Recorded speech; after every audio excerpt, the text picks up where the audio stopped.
Okay? So, let's say for example, sige palitan natin siya.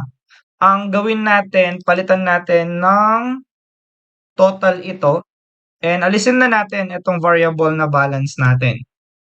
Then, ang gagawin natin, if ang total natin, sabihin natin, if yung total, yan. So, palitan din natin to. Sabihin natin, enter total per case. Yan. So, titingnan natin kung ilan yung total na binili niya. So, again, total yung gamit natin. So, ang sasabihin natin dito, total is greater than equal siya. Let's say, sabihin natin, 1,000.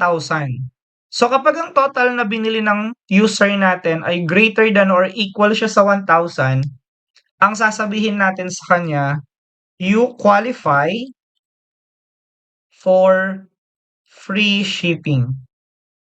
Yan. So, let's say for example, hindi siya umabot ng 1,000 pataas. So, ang sasabihin na lang natin sa kanya ay shipping fee applies. Yan. So, kapag rinan natin siya ngayon, and then, ang unang chinek natin, let's say for example, 500 lang yung binili. So, shipping fee applies siya. Okay? And then, pag naman, ang binili natin ay sabihin natin 1,000 sakto.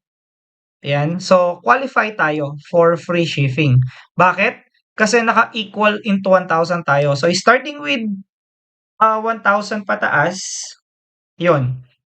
Pwede tayo makapag-receive ng free shipping natin.